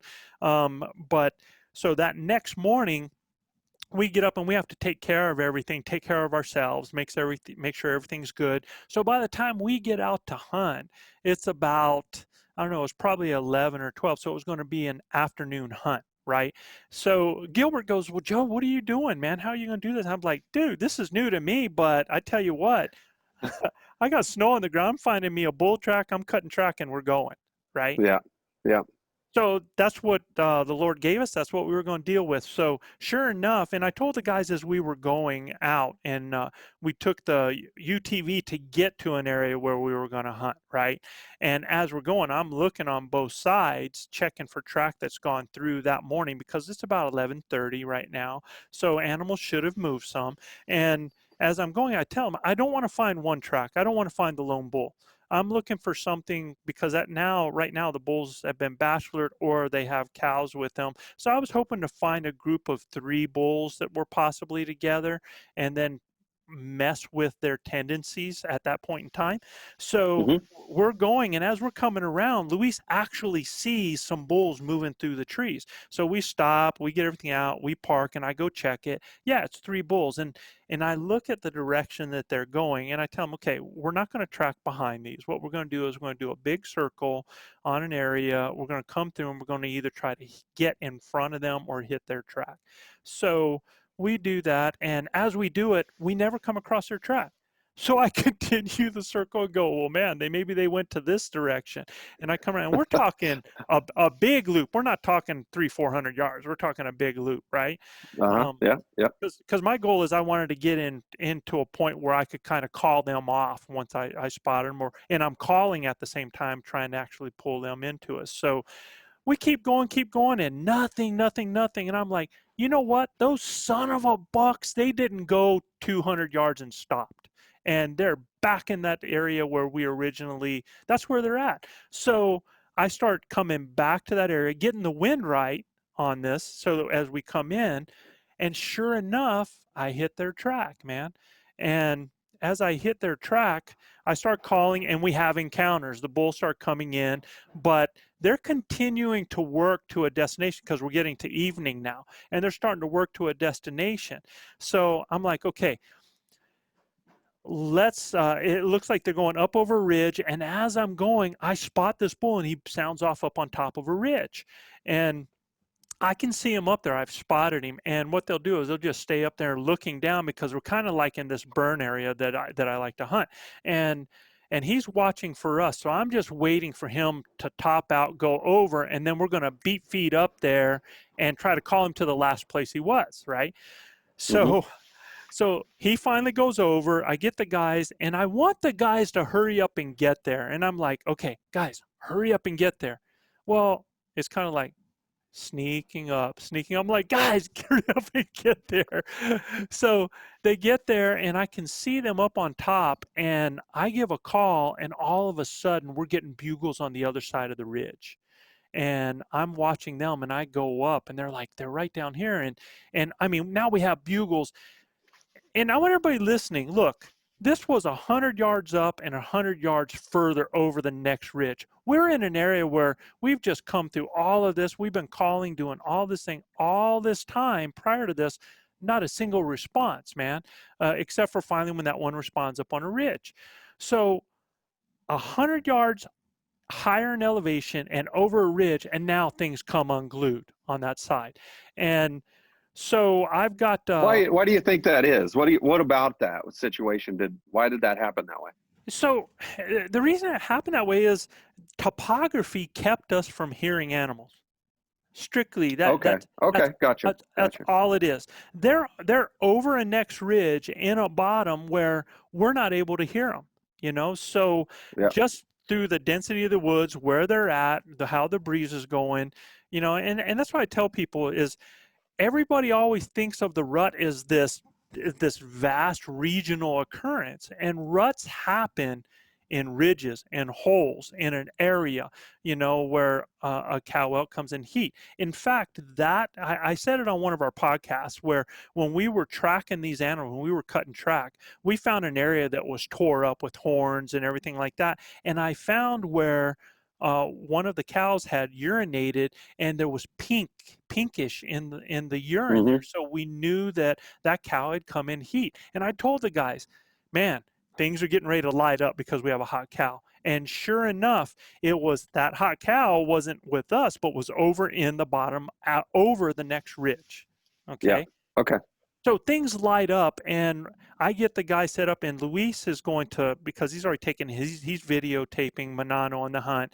Manano is just an assassin. This guy is just so brilliant in that Manano knows, man, if an animal is not in a good situation, he's going to move up. He knows I'm going to do the calling. I'm going to keep the attention. He's going to get his best setup situation. He's really, really good at that, where prior to he wasn't. He was that guy that was real slow, not wanting to move, wanting to hide behind stuff, and he's got super aggressive. So he goes down. I stay back, and I bring myself on the opposite side of the ridge so that I'm trying to, again, pull those animals up towards me to bring them by him. And as I'm doing that, I'm hearing things, but nothing is really, it's hard for me to see what's going on. So now I can hear where the animals are and how they're going. And it almost seems like that bull is going to try to come over the ridge and miss Manano and come to me. So I move up on top of the ridge to try to pull him directly down it, because Manano, where he's set up. And I can see Luis and I can see Manano. And luckily there's a giant big huge spruce and fir trees there where it's blocking me from anything down the ridge.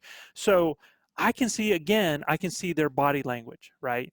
And I think that's so key for a caller that's back behind, because you can read your hunter. If you see your hunter kind of doing this type of thing to look around something, they have them in sight and they're trying to see where they went.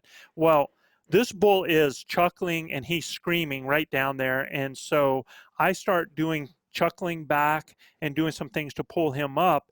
And as I'm coming, I see Manano come to full draw. And I'm like, yeah, buddy, it's getting ready to happen. Well, he's at full draw, and he's at full draw, and he's at full draw. Yeah. So immediately, being a bow hunter, this tells me exactly what's happened. Is that bull has stopped and he's locked up, right? And Manano doesn't have the open shot. So all I do is I throw a cow call. And I throw the cow call, and next thing I know, bam, he takes that shot, man. And I'm not able to see the shot. And I see him, and when I see him, he gets another arrow and he puts it on. Well, evidently, I'm not able to see, but his bull runs to a certain point, and there's another bull coming in. So he doesn't want to, he like freezes, and he just freezes there. And to me, I'm like, well, maybe he's frozen because his bull is still there and needs to get another shot. Well, Luis starts backing off, and when Luis starts coming to me, he goes, Joe. He does that. I think that's universal. I think so too. And it's usually accompanied with eyes that are about this big around too. It's like this. Yeah. He goes, another one. There's another bull. So we had multiple bulls that were coming into Manano. So me and Luis, we actually switch positions, where I start going down to where he was, where I knew he was, and he's going back to where I was, and he's trying to now call one of those bulls in for me. It was so cool. So he actually starts calling, and there is a bull that's working up, and this bull comes up, and it comes to my right, and he's ripping trees, he's feeding, but as Luis is calling on the other side of the hill, the bull starts to go again, like what that one was going to do with me. He was going to go across and drop off and go to him instead of coming to me. So at this point in time, I'm like, well, if I don't do anything, I know, Luis doesn't understand, but this bull's going to go totally by me. And as a shooter, I should never call, but I had to change it to a solo situation or I wasn't going to have an opportunity. So I take my tube and I throw a bugle down the opposite direction, which turns the bull. Well, as I do this, Luis is like, whoa, we're going to put on a show? So he starts screaming over there, man. And I've got the bull turning, and he would do it. And so the bull would stop and kind of go the other direction. I'm like, no, dude. And so now we're having dueling bugles going on. Oh, that's funny. And that bull's probably thinking, what in the heck is going on here? Yeah. And I'm going, Luis, shut up, man. I was getting ready to yell. Luis, shut up, and I'm not sure if he finally realized what was going on with how I was throwing my bugles, but he then came up and he came more up on top of the ridge. But that bull was chuckling, and so he started throwing some chuckles, and his chuckles weren't so good. And I thought at that time that it was his chuckles that was turning this bull off, and it really wasn't. Unbeknownst to me, Manano's bull was laying down on the ground over there, and that bull he didn't want to go past that. And when I saw him doing things like raking his antlers and him feeding, I just kept stalking in on him, and I'm real aggressive. I'm like, well, if he's not going to come and he's that calm, I just kept getting in. Every time I would get into about 70, he would kind of walk off a little bit. And Luis is doing everything he can back there, and he's just doing everything he can to try to make this happen for me. But for some reason, and I know now because that bull wasn't going to come in. He wasn't going to go past that line, that scent line of that. It was a bull, but it had that blood and had that other scent with it. So, dude, I'm like, daylight is starting to go down more, and it's starting to go down more. And I'm like, man, we're going to have to get on Manano's bull. I mean, I'm not going to sit here and play with you all day like this. So I decide, screw this, man. I'm going to get ultra aggressive. I'm going to start screaming at this guy and walking straight at him, which I do. And I'm like 35 yards as I'm coming in on him. And a bull jumps up off the ground in front of me, and I didn't know Manano's bull was there. And so his bull jumps up, startles me. That bull goes off, so it just like blew the whole situation. Oh my right gosh. there. Yeah. And I'm like, So you pushed Manano's bull out of where it's dying bed? yeah, out of his dying bed. Yeah. It Oh, jumps wow. up, Wow. but it only goes about 30 yards, and he puts his head down. I mean, this bull is like dead on the hoof, right? Yeah. Right. So we're waiting for this, and I was like, and as soon as I saw that bull going, I told Manano, I said, I signaled him up, and I said, look, I'm going to distract him. I want you getting up on the broadside. Let's finish this guy. I want it quick, man. Let's put him down. So I start going off to the right side of the bull as Manano's going towards the left side. And all I start doing is I am just screaming, bugle after bugle after bugle. I mean, it's ultra irritating just doing this, right? And to cover his sound and his movement. And so he goes over and he shoots the bull. Bull runs about another 30 yards, goes down. I can hear him gurgling. So it's like lights out. So my focus is on his bull like that. And I just start to walk up like that. And they're all, Luis is trying to get my attention from behind. And I turn around, he's going, all of that bugling that I did. I mean, he's just throwing his arms pointing. No, dude, look. And I look up and there's like 4 spikes walking into us, like that. Yeah. And we had, and I didn't see it, but another bull had come over and I had already spooked him off and the spikes were still coming. But again, so I've told people about this a lot of times that, I've had times when I've tried to call Chav in to help me out where I'm just screaming a double bugle for Chav to come into me, and I've called in 4 different bulls.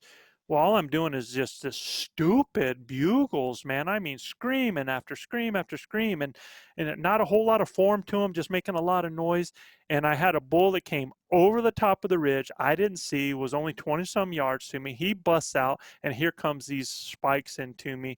So now it's like, oh man, I'm playing with these spikes now, and I almost shot one of those spikes. He came in at about 30 yards. Again, had some branches, and I chose that wasn't the shot I wanted. And again, I got tired of the situation because we had to deal with Manano's bull, so I just blew everything out of there, and we went and dealt with that. So, I mean, what a crazy thing from My God. So I want to stop you because I'm curious. I want to go back a little bit to where you came up over the hill and it was Bugle Fest, right? You said the terrain allowed you to start hearing from stuff. So what time frame did that take for you guys to get this set up and to start working, and then Manano to get the shot? And then how long was it before you switched position? Because to me, this sounds like an afternoon, right? This sounds like a whole thing, but this really could be a 45-minute scenario. What's all that take for you? So from the time those guys got on the hill to when Manano shoots his bull is probably 30 minutes. Okay. All right, it's probably 30 minutes because of just hearing the bulls, working them, and which bull was going to come up, and then finally getting myself in position to put that one chuckler by him, right? So that was about 30 minutes. And I'd say it was probably around when we started around 4:30 that this started to happen. And then once his bull was down and we did the switcheroo right there and I started playing, I probably played with that other bull and those other ones for about an hour and a half. Okay. Literally an hour and a half. Yeah. So it's a good, that first initial thing though sounded pretty quick. It all was going down pretty good. So, and yours probably would have ended much, much quicker, but you didn't know that bull was laying over there bleeding out. Yeah. And I didn't know that's what it was, kind of that shield that was holding that other bull back from coming to me. Seemed like every time he was wanting to come, he would circle that area, and it had to have been what was going on with that other bull. That's the only thing I could figure. He just didn't want to go past that. But you mentioned earlier, you were talking about those extenuating circumstances. Like me, I had that other hunter up above me that caused everything to spin in a direction that I had no idea was going to happen. And I think the same might have happened to you guys with that bull laying there. Had you known that, if you knew that bull was laying there, what would you have done differently for that scenario? God, I don't know. I don't know that there's anything you could do differently. You just try to work it. And, I think had Luis been able to read a little bit earlier what was going on in the situation, but I mean, he's a young caller, who, he's really doing a great job, and he's coming around so good. And I really wanted him to call a bull in for me. I've done that for those guys so much that they really want to return that. They want that notch in their belt, man. They want to call a bull in for Joe Gillia. So yeah. Who doesn't, right? I want to do that too. I want you to do it too, man. Yeah, right. Someday, Joe. Someday. Absolutely, man. So we took care of that bull that evening, man, and it was just really, really cool. So now the Mafia is filled out, and so I'm going to turn my attention to working with Gilbert and Brendan, and we go out together the following day, and in that morning, man, we end up and it's foggy, it's freezing. It's one of these it is one of the most incredible morning. It is an elk hunter's dream. I mean, we literally get in the middle of probably about 300 head of elk, multiple bulls screaming all the place. It's foggy, it's misty, and so you're trying to move in and you see bodies moving in the mist. It's just so dreamlike. I mean, it was just so cool. But we ended up with a hunter coming in the middle of that, and I kept trying to work wind, and somebody else came into it and it would blow it out, and we could just not get the situation right that morning. So we ended up going to an area where I actually, in all of this that's happening, we just keep moving to get out of that current situation because groups are moving to destinations from this. And I end up getting with Gilbert and Brendan, and I call a bull in, actually 2 bulls into them, by getting them set, and started bringing these bulls to them. I go up on a ridge to pull them like I'm going away, and sure enough, the animals come in, and one bull, both hunters had an opportunity here, and there were lessons to be learned from it, because Gilbert ends up with a bull at 35 yards, and Gilbert's an incredible shot. I mean, he's been hunting with me for 11 years, and he's killed elk, prior. Now it's 7 years straight. And this bull comes in at 35 yards. Gilbert pulls back, goes to look through his peep, and sees nothing but black because his peep has turned on him, right? So he ends up in that situation, with a failure point that he's trying to fix that while the bull's standing in front of him, and he ends up losing that opportunity. And you only get so many opportunities. And we had a strong conversation about that. And I talked to a lot of these guys. What are you going to do if your peep turns on you? What are you going to do if your arrow falls off the rest? What are you going to do if, it comes off, your knock comes off? We've had this happen when guys pull back and the knock ends up coming, off the string. Worst scenario. It always happens at the worst possible time, right? Oh, absolutely. Or, what if you look and all of a sudden your pins are moved or something like that, or you see, I mean, there's just all kinds of these little things that you got to think through ahead of time, that in the heat of the moment, how would you react? Like I told Gilbert, have you ever practiced not shooting with your, shooting without your peep? So I knew that was something he would fix. So, and in that very same setup, a bull comes into Brendan, and Brendan is looking at the bull through his rangefinder. So instead of having just ranged everything that's happening around him, he ends up watching the bull come, and next thing he knows, the bull is standing right in front of him at 40 yards, and he's got his rangefinder in his hand instead of being ready to shoot. Hey, I know that feeling. Like I said, there's just not enough hands sometimes, right, to do all the stuff you want to do. Yeah. Anyway, I'm sorry. Go ahead. Yeah, absolutely. So, that was a failure point there that we had a discussion about, where, you can't sit here and watch these animals. And I tell hunters I don't want them looking through binos at an animal. I want them getting ready. I'll look through the binos, right? Okay. I mean, you can tell how big he is once he gets 30 yards on you. So, Yeah, exactly. yeah. But so we blew that out. Well, that evening, we go back out, and this area just had 300 head of elk in it. So our idea is to start from a ridge and to work through all of that, and nothing, man. I mean, church mouse quiet. And we've been working and working and hiking, and we do all of this, and all of a sudden, we're at that point when most guys are going, well, the sun's going down. We're so many miles from camp. Maybe we start heading back. And I tell them, I was like, look, I know it's getting late here. Let's just go look over this next ridge, man. Let's just go top out the next ridge, give a yell down into there, because you're thinking about the same situation. 100 yards up, 100 yards further. We go up on that ridge after not hearing a peep, and again, get on top, and I throw out a bugle, and it lights up. I mean, just lights up. So we have a bull that is sounding off, that is coming up to this ridge, and we're starting to go down it, and it's a bull pushing his cows. And I can tell our scent line is not working for us. He's going to hit it, and most likely already has. And as we're going down, well, we have already now, as we're starting to lose our afternoon, we're sitting here taking this slow, he's a beautiful bull, so we're trying to work him.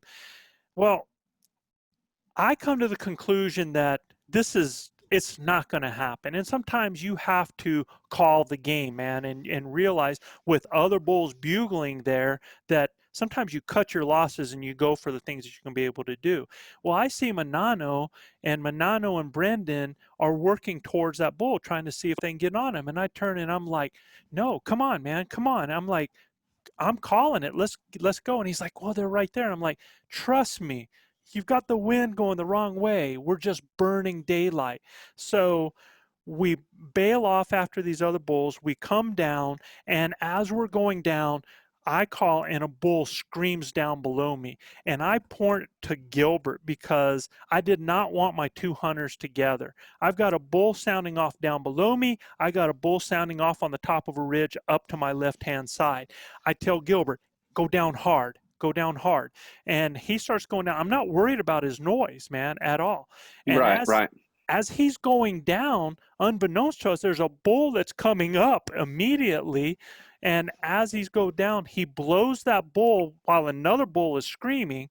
So as soon as I see him blow up that bull, I scream this huge challenge bugle out, like I just kicked this bull's butt, right? Yeah. So that anything else that sees him running is going to figure that, hey, another bull just hook horned him or something. So Gilbert gets down in position. This guy up to my left sounds off. I tell Brendan, move, go, go, go. And I think I'm going to get a twofer out of this. Yeah, right? yeah, for sure. This is setting up really nice.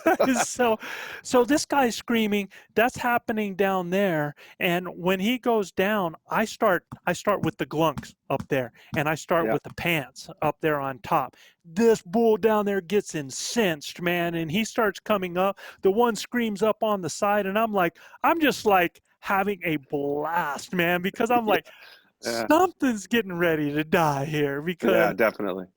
So as I'm looking, I start seeing the horns coming up, and I can see Gilbert down there, and this bull's coming up, and he stops, and he is looking directly at me, and over here on this side, now I'm locked in as to what's happening because I'm seeing this bull. So I'm not sure what's happening with Brendan on the side. And as I see that, all of a sudden that bull, he turns real hard and he goes blowing down the hill. And I look down there, and all I can see is Manano turns to me, and he goes, he does that fist thing in the air just like that, and I'm like, because I'm not able to see Gilbert. And so I come up over the hill, and I look, and Gilbert's just going, he's got both hands going up like this, Yeah, he's pumped. Yeah. Oh, he's pumped. So I'm like, okay, bull hit. and I start working this one over here. Well, evidently when all this stuff had happened, this other bull had come down and actually, saw everything was happening and blew out of there. So that was done. And so I go down to Gilbert, and Gilbert's like, Joe, man, he was right here. He's right at this point. I have him at 50 yards. And I mean, I think I might be a little bit high, all this stuff that you start. Yeah, sure. The doubt comes in. And yeah. So I'm like, all right, Gilbert, I just want you standing here. I want you guys to calm down a little bit. I'm going to sneak down. I want you to show me right where he was standing. And so he's giving me the signals so that I want to find the arrow down there. And because we're losing daylight, and I need some information before we lose that daylight, right? So as I get down there, he's telling me this, that, and so I stop, and he goes to me right there, and I'm looking around for the arrow, looking for the arrow. I'm like, So I look up, and this bull's about 40 yards down the hill, man. Just muerto, just, he's dead. Yeah. So I come around where he can see me, and I'm like, I'm just hitting myself in the chest, man. He's like, yeah. And then it's a cry fest. It's a hug fest. Sure. All of us together. It was just an exciting moment at that time, man. And Gilbert's such an emotional guy. He's got tears running down his eyes. Yeah. Like that. But, that's when he kills his. I jumped over my hunt there. I just wanted to tell the story. Maybe we'll talk another time about mine, but basically mine was an old school chase down is what it was. So was there, so we got a few minutes. I think I've got about 10% of battery left. For yours, what's old school chase fest? A bugle, it's moving away, you're tracking so this is prior to Gilbert getting his, and this is when we know that all these elk are up on this ridge. So we're working up, and I'm leading the way, and I'm taking these guys, man. I've got bugles happening, and this is in the morning. It's first thing in the morning, so they're going to a destination. Well, when I got animals going to a destination, I get with the program, and I'm just like, boogieing up this hill. And at one point, Gilbert goes, Joe, God dang it, man, give me just 1 minute. I'm dying here. Yeah. So we stop, and I let him catch his air and stuff, and then we get going again. As soon as he gives me the thumbs up, I'm back at it, and we top out on top of this bench up there. And as we top out, Gilbert's like, Joe, and he points over there to the left. He goes, there's a cow, man. A cow just ran right over there. And I'm like, I don't care. I'm going for this bull, man. So he was hoping like, Joe, there's a cow, man. Maybe this will slow his butt down or something. Yeah, he was trying to get you to stop for 5 minutes. Yeah, he tried to get me to stop. So I get on top, and as I get on top, and, I had just told him, forget that cow. And I start to take a step. And as I take a step, all of us, it's almost like whack-a-mole. I see a cow stand up, and this is like 60, 70 yards ahead of me. And then another one stand up, and then another one. And all of a sudden, the ridge comes alive with bugles all over the place, man, in front of us. There's some off to our right. There's these cows right here. And we had already set up so that if we got split up, Luis would be with me and Manano would stay with Brendan and Gilbert. Well, as these animals are popping up, I hear this bull bugle right on the other side of them. And I'm trying to get myself over into the shadows and use the terrain to get around on these a little bit. Well, I have just now separated myself from what's happening behind me because they are locked in to some bulls over on the right-hand side. When I look back, I can see Gilbert making a move in that direction. So I'm like, all right, we're each converging differently on this group. So the wind's in all of our favor. Let's make this happen. So as I start to go down, this bull sounds off on the other side of the cows. I'm only 50 yards from his cows, right? So at this point in time, you're going, how much more in his bubble could you be, right? So I throw up off a roundup bugle where I start to do a little bit of a kind of, it almost sounds like a cow call, but it goes right into a roundup bugle to let him know that, hey, this is a bull talking to his girls, right? And I'm figuring he's going to come charging in. Well, next thing I know, he's grabbing girls and he's starting to bail off a little bit onto that side. And I'm like, come on, you doggone wimp, right? So, I mean, I get so into it, man. I mean, it's just like Yeah. I become that other bull, and so as they start to bail, I start to come around and I do the same thing, man. I start talking to his cows. I round up to his cows. I start to sound like a big bull, and what I didn't know was as he bailed off and he heard me, he had sounded off a few more times where his cows were, but he actually circles and comes back at me and he busts me, making an aggressive move trying to get down. And so I see him do that and he goes, but now there's about 4 bulls bugling in this group in front of me and they are going destination. They're going off. So that's old school. As soon as I knew that they were coming off the side of that hill and everything was bugling, I would cow call every now and then because the cows were communicating hard with me. We were, yeah, back and forth. I'm buzzing, they're buzzing. We're doing all of that. So if I can keep the cows close to me, the bulls are going to stay close. So what I do as they're bailing is I start bailing, but not behind them. I get off in parallel and I try to go just as hard. And we're talking and we're going. And next thing I know, I look and Luis is right off my shoulder. He's right with me.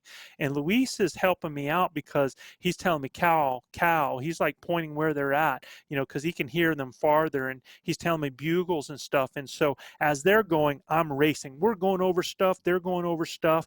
And we get down finally in the bottom of this mountain where it hits a small drainage. And as we hit that, now I've got a bugle that's going up the other side that's crossed through this clearing and is going up on the other side. And then I've got some that are in front of me further up. And I'm like, I know the area. I know where these guys are going up here. I might be able to cut them off. If I go this way, my wind's going to go directly up and it's going to blow everything. So I'm going for my best odds. I'm going to go where I can get the wind in my favor, have a shot at this first group. If that doesn't happen, I'm going to head to the next one. All right.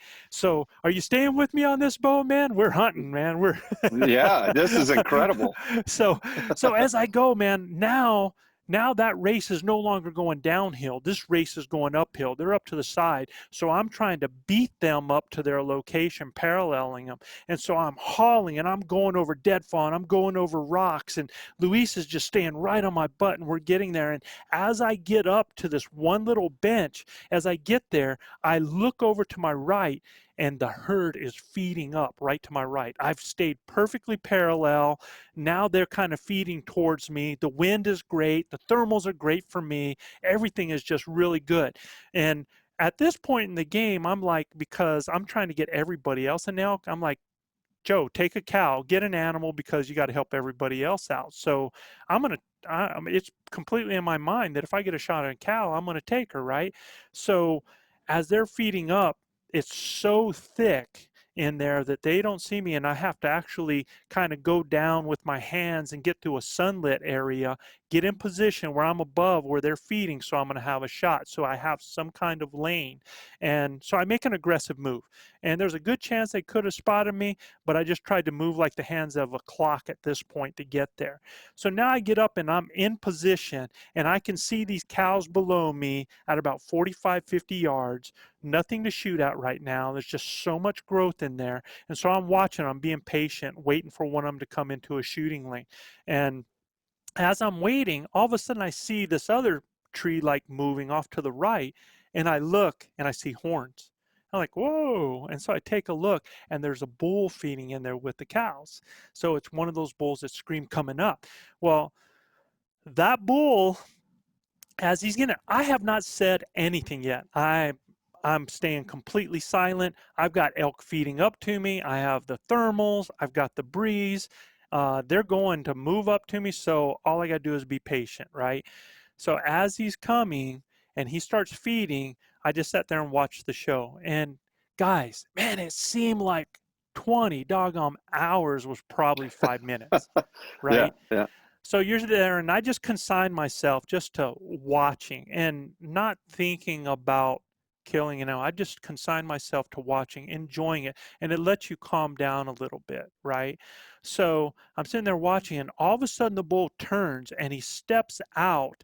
And in the deadfall, he steps out so that there's a log going across the bottom of his body, but all I can see is, and I like where my shot placement is, it's up that front leg, the back part of that front leg in that crease, mid body, 3 inches back. That's my location where I want to hit. That's going to give me a double lunger right there. So I'm looking, and the kill is perfectly in that. And I figure it, I'm instinctive. So in my mind, I'm going, it's about 45 yards. So I pull back, I anchor, and I let fly. And I mean, I'm telling you, Chad, man, I'm looking down my arrow, so I'm watching the flight, and as it goes, it's just perfect, and it drops down about that much low of my kill and hits that tree right below, right there. Oh my gosh. Yeah. So oh man, when it hits it, it's about 4 inches low. It hits it. That bull hears that, bam, like that. He runs, he turns and he runs, but he circles because he has no idea what made that sound. He circles and he comes back into another window with nothing but kill showing about 10 yards further. And I'm going, okay, Joe, you're 4 inches down. So that wasn't 40, that was 50. He's now standing at about 60. So I pull back, and again, I'm instinctive. I look at my spot and I let fly. Well, when I let fly, all of a sudden that bull blows out. And when he blows out, it's just, I hear crash, crash, crash for about 10 seconds. And then nothing. Well, I never heard a thump. I never heard a crack. I never heard any of that, man. And so I'm like, what the heck? And I asked Luis, I go, Luis, he goes, I couldn't see anything, but I didn't hear anything. So again, I go through the thing of, well, you stand here and I go down. So I sneak down. I'm looking for an arrow because I figure I went, because at 60 yards, right as it's going, I lost it in that last 10 yards. I couldn't see it. So I figured it dropped below and went into dirt or grass or something. So I come in there and I start looking, and nothing, man. No arrow. I'm looking all over the area, and I was like, well, okay, there's track. I can see where he dug in. I said, I'll look at his first 2 track. I go track. I look over, Chad, 30 yards away. My bull's upside down on his back with his horns down in the ground and his nose up in the air. Done. He died in 15 seconds, man. Oh my gosh. Yeah. You guys had an unbelievable season, man. Unbelievable, dude. And listen, Joe, I'm about to run out of battery. Yeah. But I got one thing on my side of the podcast here. Yes, sir. First off, thanks for sharing all of those stories. They're phenomenal. For all of my listeners, go listen to ElkBros. You guys had a 2-part series on the blue collar elk hunters where you talked about all of this more in depth, right? Yeah. We did 2-part on our elk camp. Yeah, very good. Now, in the last couple of minutes, I want you to talk about your elk camp that you guys have, because you've given so much information right now. Geez, I wish there was a place where you could find all of that kind of information, right? Yeah. Talk about your elk camp really, really quick, and then we'll. So, what he's talking about is the Blue Collar Elk Academy and our base camp. Our base camp is an online training course that allows me to use my coaching style to help all of y'all out there to flatten that learning curve and become successful in the elk woods. And I share 40 years of my experience. And I tell you, I use text, I use imagery, I use videos, I use audio, I use all different ways to be able to coach and teach. And I try to explain it in ways, I don't force a square peg into a round hole. I try to do it in ways to help you understand. And I'm that kind of learner. And as coaching all these years, it's set up in a way you would never expect. It does not start from the beginning and move up. We actually start in a whole different, and it'll explain it to you on there. It's success-based learning. It's not failure-based learning. And I tell you, I'm really, really excited by it. I think you should be. I've done a portion of it. I haven't done the whole base camp. Yep. I wish I would have done the whole base camp. Maybe I'd have a bull down right now, but it is a very, very good course. So for my listeners on the Backcountry Rookies side, I encourage you to go check it out. And if you're not familiar with the Blue Collar Elk Hunting Podcast or ElkBros, you got to check it out. I'm going to link all your stuff in my show description, so you'll have it on there. Well, Joe, and I want to give those same kudos to you, Bud, man. If people have not listened to the Backcountry Rookies, they're missing out. You have incredible guests. You do a great job with your show, and your whole, where I'm trying to take all this experience and share it with people, you're trying to take how you've gained these experiences and are gaining these experiences and take them on your journey, which is huge, because they should be directly relatable to you, because you're having all these epiphanies, and like you said, I made mistake number 12, learning point number 13. I probably underestimated that at 12 for sure. It was probably more like 25, but whatever. I'm learning and I'm loving it. But I learned from guys like you, and I think other rookies need to also. So with that, Joe, I'm pretty sure I'm about to go dead on this battery. Sir. Hey. I'm really bummed out. This has been an awesome conversation, and I really appreciate the opportunity. Thanks for today, Chad. I totally enjoyed it. My passions sometimes get going, and I don't stop, and I appreciate you just letting me share with you. Absolutely, man. Absolutely. Well, thank you, Joe. All right, guys. We'll see you next time. Take care. All right.